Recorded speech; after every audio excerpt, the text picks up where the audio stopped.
ShinRobjira. Bandai Limited Movie Monster Series Godzilla Store exclusive Shin Godzilla Awakening version orthochromatic paint application version gasp will be standing over 6 inches tall, nearly 7. Alright, tag time. Alas, he is the only one with the tag as the rest were all in a box, which means you don't get a tag. And right up front, black, white, it's actually orthochromatic, get it right. Godzilla 2016 orthochromatic awakening version, Godzilla 2016, Godzilla 2024, Shin Godzilla orthochromatic, Godzilla Store exclusive movie monster series, side of the tag cut into the shape of Shin Godzilla's dorsal splatoons. Oh, look at that, he's firing a beam, that's cool. And since this is a Godzilla Store exclusive, we've got a double sleeve 'em, yes. Now I bet a bunch of you are asking, Rob, why? What's my name? That's right, big stupid idiot. You're goddamn right. Oh yeah, that's nice. This is what the Uzumaki anime would have looked like if it didn't have its budget taken away from it. Now the paint is a bit gaudy in some areas, especially over here on the inside of the mouth, but the overall profile, the overall look and feel here is really, really nice.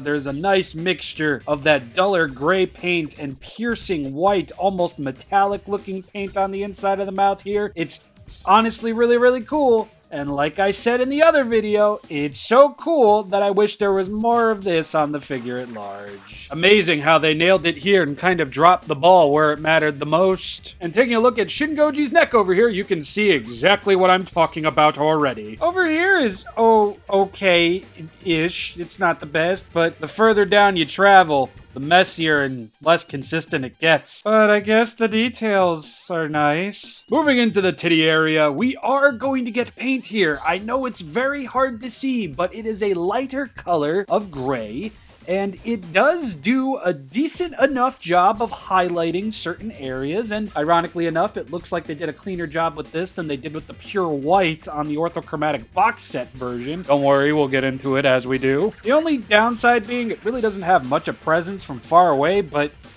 ironically enough, it looks better, or does it? Let's see here.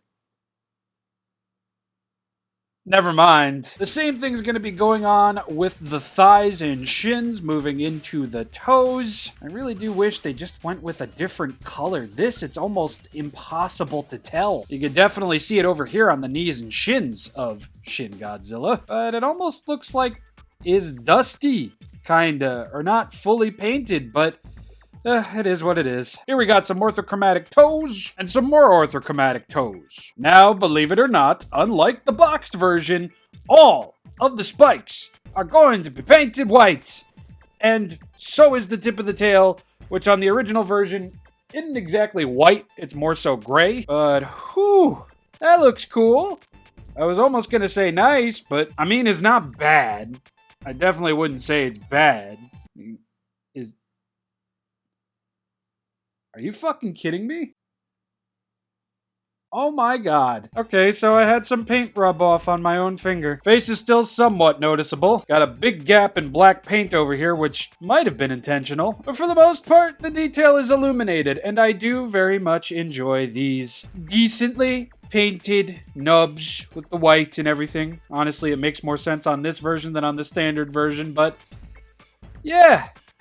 It's cool. All right, time to stop tap dancing around the subject because we've got to look at, oh dear Jesus, tap dancing. Fucking Christ, fucking jeez. I like my wild paint jobs and I like my, weird stuff, but Jesus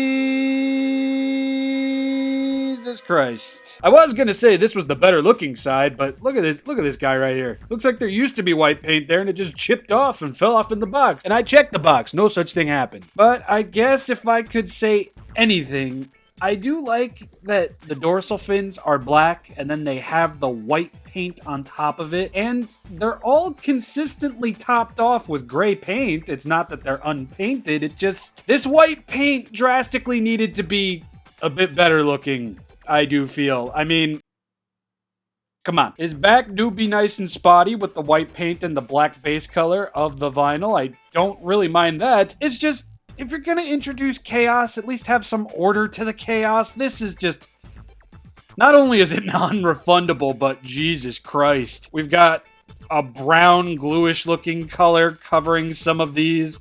The paint is extremely inconsistent. Where the white paint was more than likely supposed to be there to accentuate on details, here it just looks like what I used to do to my cinnamon bun sticks over at the food court. Violently dip them into a vat of icing. Yeah, the discoloration over here, like that brownish color across these.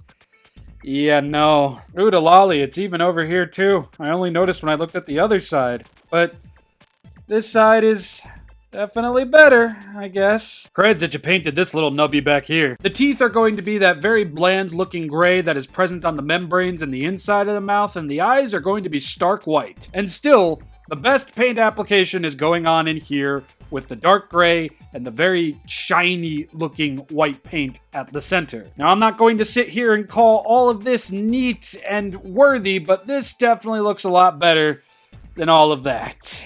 I think I can comfortably say that the ORTHOchromatic Movie Monster Series Shin Godzilla variants are going to remain my least favorite in my collection and outside of my collection, as I still am very much missing those other exclusives that are only getting harder and harder to find. Again, paint is definitely a lot better this time, but it's also not at the same time. I appreciate the fact that they tried to do something new, but the overall quality control on this thing is just not it, dog. And while there are very much parts of this figure that I very much enjoy, like all of these getting the French tips, the dorsal fins, arguably the biggest draw to that of a Godzilla figure like this, look like this.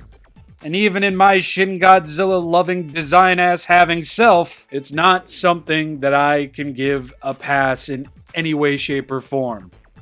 The -1 set was way better than this. I love the ghost gray application. It looks cool, both on the thighs and on the chest. The white paint still is just not it. The back of the throat being probably my favorite looking part about this figure, and the ghostly white eyes. I'm not exactly surprised. I'm not exactly bummed, because after getting that box set, I really wasn't expecting too much for this thing. Love the mouth, love the eyes, love the neat teeth, love that all of this will be painted all the way to the tip, but these dorsal fins just... that's not it, fam. That's not it. Not at all. X. In terms of paint, your Godzilla store exclusive. Act like it. Look like it. Dress like it. And while yes, there are qualities of the figure that I do very much enjoy and have a lot of positive things to say, these dorsal fins, I mean, it's the most painted area on the figure and they look like that. It's like I painted it. And it's bad. Size comparisons. Shokugan, Movie, King, HG, Finger Puppets, Kid Robot. Let's cover articulation real quick. Yeah, arm, yeah, leg, no head, no tail, no tail, no tail. And now, let's see who actually did it better. Head and neck-wise, I'm giving it to Awakening version ORTHOchromatic Goji. Dorsal fin-wise, I'm definitely giving it to the standard. Chest-wise, the originals is messier, and I do appreciate the more low-profile feeling of the Awakening version, but...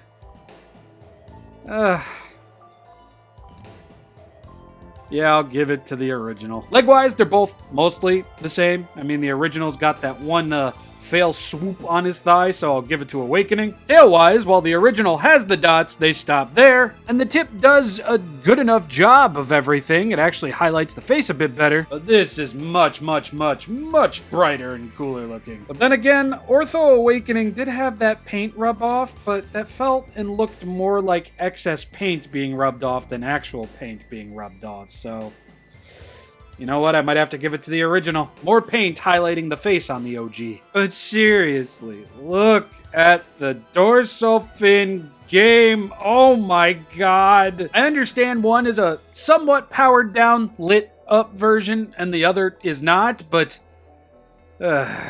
it feels like two different Bandais painted these things up. Yes, I'm not going to sit here and tell you that this looks amazing, but in comparison, yes, it does look fucking amazing. Jesus. So at the end of the day, everybody, maybe don't bother with these. I know.